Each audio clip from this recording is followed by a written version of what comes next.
Good morning sa lahat ng mga ka-DIY natin dyan. Update ko lang kayo kung anong oras na pupul yung ating mga battery. Since nagdagdag tayo ng 4 na panel. So dosing panel na po meron tayo. So tingnan lang natin dito mga boss. Ayan, ang time natin is 9:15 ng umaga. At yung battery natin mga boss, halos puno na, 97% na. At malakas yung harvest natin, nasa 4,500 kilowatt.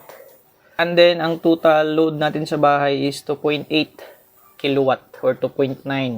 Kasi pinandar ko na yung dalawang aircon mga boss. Kasi alam ko, pag ganitong panahon, mainit, mabilis mapuno yung battery. Mga 8:30, 9:30 pa lang, puno na yan. Kapag hindi ako gumagamit ng malalakas na load. At yun, 9 to 2 p.m., sayang yung init.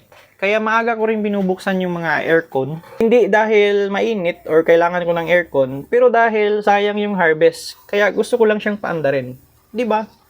Ang gandang problema pag ganun. So tingnan natin yung mga aircon natin kung umaandar nga ba. Yan, umaandar itong 2 HP natin na aircon. Umaandar po yan. Then mayroon pa tayong 1.5 naman sa likod. Tingnan natin mga boss kung umaandar ba.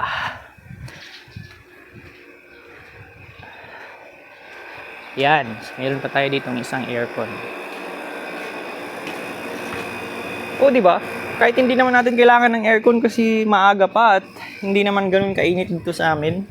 Pero need natin siyang paandarin. Kasi sayang yung harvest ng ating mga panel, hindi natin magagamit, di ba? So ganun yung isang magandang problema kapag mayroon kang solar setup. Lalo na ngayon mga boss, may parating na pagtaas ng presyo ng kuryente dahil sa gera sa Middle East. Sigurado maapektuhan po yan. Siguro mga next month na nga Since nagtaas din yung gasolina. So napakagandang investment talaga ang solar. Hindi siya gastos kung iisipin mo. Worth it investment po siya. Yun lang, salamat.